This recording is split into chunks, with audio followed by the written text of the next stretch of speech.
todos.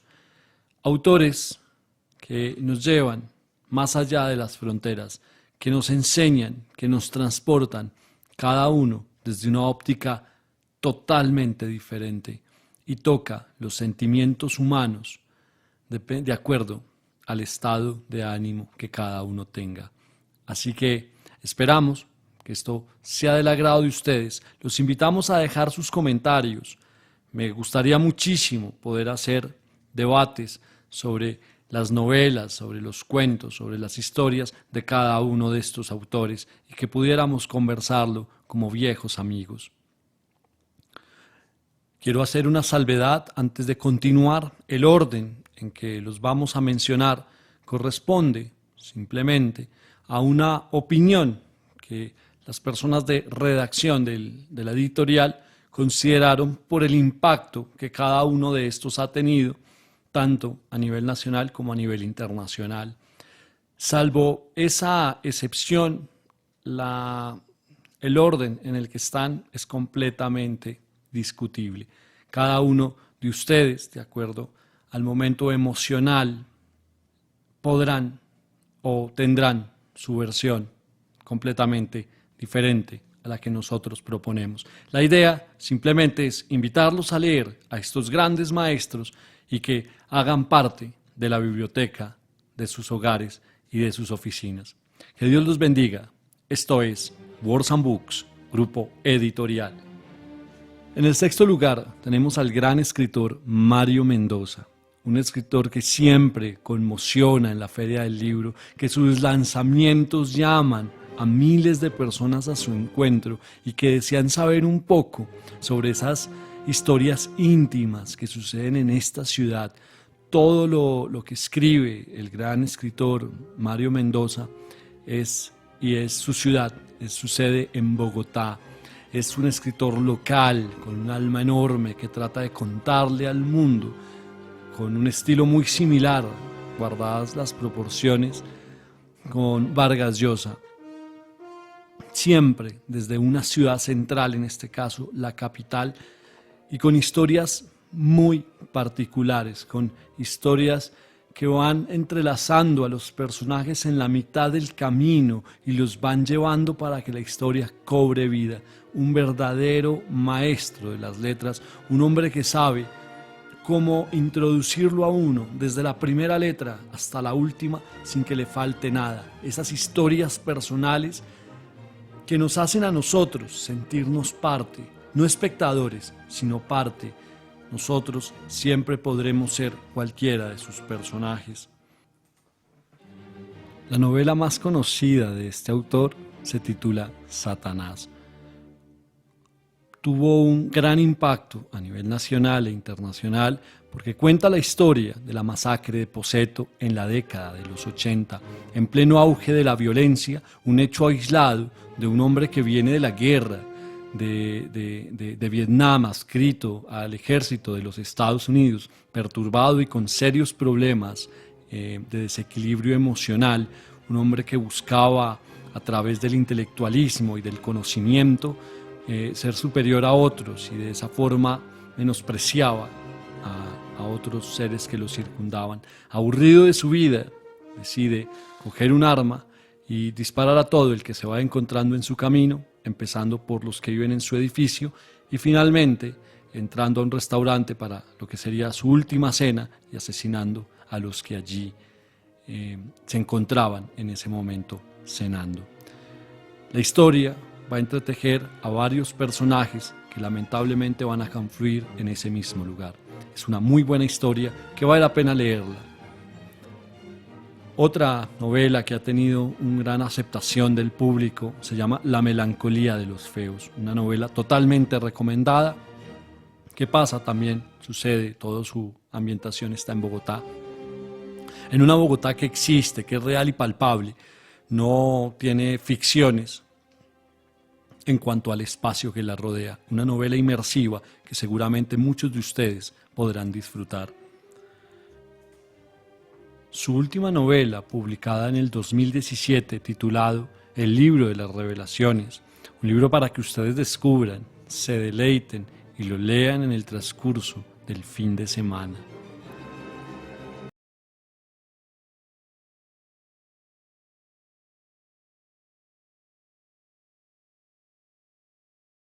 Cali, un hombre con una visión de su región, de su tiempo, muy consciente de lo que está sucediendo, un hombre crítico, un hombre que es capaz de lanzarse al vacío y encontrar mientras cae una respuesta a la existencia, al menos dejar formulada alguna pregunta que sirva para los que han venido después. ¿Qué puede uno ver en su obra? Preguntas, el sentido de estar aquí, de pertenecer, esa pregunta infinita de si vale la pena y hasta dónde nos lleva, hasta dónde el placer nos va a llevar una respuesta que nos eleve más allá de los hechos, inclusive si realmente vale la pena elevarse más allá de los hechos. De el gran Andrés Caicedo hemos hecho vastas narraciones. Tenemos aquí en nuestro canal El Atravesado, una obra totalmente recomendable, una historia de los años violentos de esa Cali, de ese gobierno de Rojas Pinilla, de lo que está pasando en los albores cuando en Colombia se está formando la guerrilla. Un hombre con una visión general, y eso trata de plasmarlo en sus libros, en sus cuentos. Uno de los cuentos más memorables de los que yo he podido leer se titula El tiempo de la ciénaga. Un hombre que lo conocimos un poco más gracias a una entrevista que nos concedió la señora Rosario Caicedo, que con ese gran carisma nos contó quién era Andrés, cuáles eran sus sentimientos más profundos y sus emociones. Un hombre que todavía está vivo por su obra, está vivo por la importancia para las letras nacionales, está vivo porque en su corta edad supo la magnitud de lo que significa escribir bien, contarle una historia a la gente y decirle esto está pasando en mi ciudad, en mi país. Un hombre cuyas ambiciones no eran la fama ni la inmortalidad, sino tratar de responder la pregunta que más lo acuciaba, si valía la pena estar aquí. Es evidente, tal vez entrando en un terreno muy difícil y muy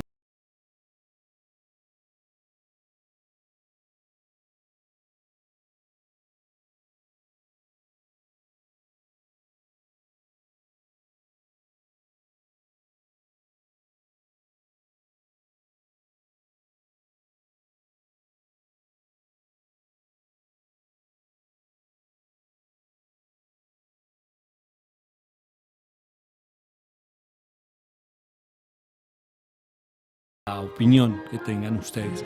Un autor recomendado, cualquiera de sus cuentos y de sus historias. Muy pronto, en exclusiva para este canal, estaremos narrando Que viva la música.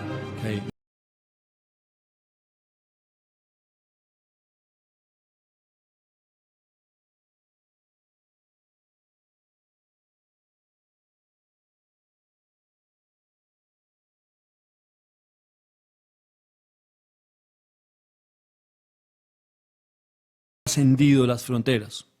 Un hombre que a partir de la literatura, va a hacer la historia de Colombia y se la va a tratar de contar con una prosa extraordinaria. Estamos hablando de William Ospina. Yo no soy un fan particular de la novela histórica, sin embargo, reconozco que la obra de este autor trasciende las fronteras y de alguna manera rescata esa historia olvidada de esa Colombia cuando apenas se estaba formando, cuando apenas sus departamentos tenían autonomía, cuando apenas estábamos descubriendo esa parte del territorio, esa cultura que existía, a sus habitantes. Él tiene la forma de reconstruir con su obra esa Colombia. Y eso es lo que él va a contarnos en su primera novela, publicada en el año 2005, que se va a llamar Ursúa, que aborda la historia del conquistador español Pedro de Ursúa. Ese es probablemente un testimonio de la colonización, y es señalada por el gran escritor Gabriel García Márquez como la mejor novela del año 2005. Creo que con esa recomendación la novela es de por sí ya de lectura obligatoria. William Ospina es un gran maestro de la novela histórica, un hombre que combina muy bien hechos reales con un poco de magia, de irrealidad, pero más que nada centrado en hechos muy concretos. Muchas personas lo toman como un referente muy serio a nivel internacional para descubrir la historia de esa Colombia olvidada. Por eso se encuentra en el 4º lugar y es una lectura obligatoria. Los invitamos a investigar un poco más sobre este gran autor y, por supuesto, adquirir sus libros, que seguro les dejará un muy buen sabor de boca. En el puesto número 3 nos encontramos al gran Fernando Vallejo, un escritor controversial que donde quiera que va, cuando habla, ya sea en México, ya sea cuando viene a Colombia, cuando habla en las emisoras, cuando hace conferencias, siempre es contracorriente. Sus opiniones son duras con respecto a los políticos, con respecto a todos los temas álgidos, incluyendo sobre religión. Un hombre, esto me lo perdonan mis oyentes, lo digo con todo el respeto del mundo, citando a Fernando Vallejo, un hombre que es capaz de decir que Colombia es un país de hijueputas. Una frase muy dura, una frase que enoja a muchos y que a otra parte, como siempre, le parece una gran verdad. Cada quien tendrá que determinarlo. Sus obras, innumerables, escritas en primera persona, yo creo que de las formas más difíciles de escribir, porque implica la libertad de sus personajes secundarios, de sus personajes terciarios, implica que no la invasividad del escritor que todo lo sabe y que maneja todo, sino que los personajes tienen cierta libertad y uno podría imaginar que actúan o piensan de cierta manera porque solo pueden ser observados desde una perspectiva, la perspectiva del narrador, de ese personaje que nos cuenta la historia. Como les decía, un conocedor del lenguaje, se dice que Logoy, una gramática del lenguaje literario, publicada en 1983 por Fondo de Cultura Económico, es sin lugar a dudas una obra maestra para aquellos estudiantes de la gramática, un libro muy apetecido y además casi extinto en las librerías, muy difícil de conseguir, tanto nuevo como usado. Valdría la pena una reimpresión de dicho título. Tiene novelas de la altura de la Virgen, como La Virgen de los Sicarios, La Rambla Paralela, El Don de la Vida, Casablanca, Llegaron. También ha manejado ensayo y obviamente tiene otras novelas.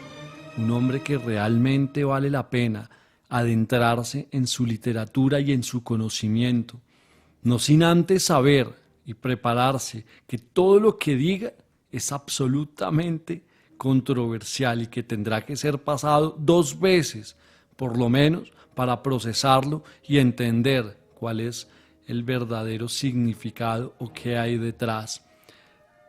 Los invitamos para que conozcan un poco más de la vida de este gran escritor y, por supuesto, que haga parte de la biblioteca de sus hogares.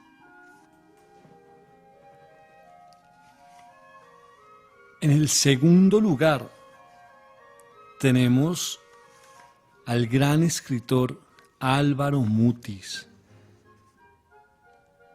Nace el 26 de agosto de 1923, un hombre que es capaz de mezclar lo más sensible del alma humana y la historia. Un hombre que, según sus críticos, es la elevación del devenir a la máxima expresión, nosotros hicimos una narración que se llama La muerte del estratega, una novela corta que uno no podría quitarle una coma, no podría agregarle nada, una obra inmortal, una obra que mezcla el amor más profundo con la tragedia, una reconciliación entre los dos puntos, mostrando que todo es pasajero, por lo menos la desgracia, la tragedia, y que lo hermoso permanece en el alma. Es el mismo de La mansión de Araucaima, un hombre que tiene en sus letras el sentido de la historia y lo poco que ésta sirve para el individuo. Un hombre que reafirma con cada uno, o que reafirmó con cada uno de sus escritos, que la historia sirve para los pueblos, pero no sirve para nada para los individuos. Todos una contradicción, a pesar de que siempre buscamos ubicarnos espacialmente. Uno se puede ubicar espacialmente, pero el individuo no sirve para nada. El individuo tiene su propio camino. Vale la pena que ustedes investiguen sobre este autor y más que nada que lean sus obras, que su obra quede impregnada en su alma. Tenemos La mansión de Araucaima, como ya les había citado, La nieve del almirante, Ilona llega con la lluvia, que de esta se hizo una muy buena película, La última escala del Tram Steimer, Un bel morir, Amirbar, Adul Bashur, Soñador de navíos, Tríptico de mar y tierra, Caminos y encuentros de Macrol el Gaviero. Unas obras totalmente inmortales, obras que los llevarán a ustedes a conocer el mundo entero desde la vista de una persona que nació y vivió en Colombia, una persona cuya sensibilidad enarbola las más altas virtudes del escritor. En el primer lugar, tenemos al más grande escritor colombiano, probablemente de la historia, pero eso sería muy discutible porque se enfrentaría a joyas literarias como León Valencia o el gran Porfirio Barba Jacob u otros escritores que fueron una revelación para su tiempo, que no alcanzaron el espectro, la inmortalidad. Estamos hablando del gran Gabriel García Márquez, Premio Nobel de Literatura, un hombre que inmortalizó el alma de un pueblo, que supo contarla, sobre todo a esos habitantes de la Ciénaga, un hombre que fue capaz de coger su pluma y hacer una revelación, de decir en una historia que el gobierno es un asesino. Un hombre que supo hacer una novela a partir de un hecho, de la matanza de las bananeras.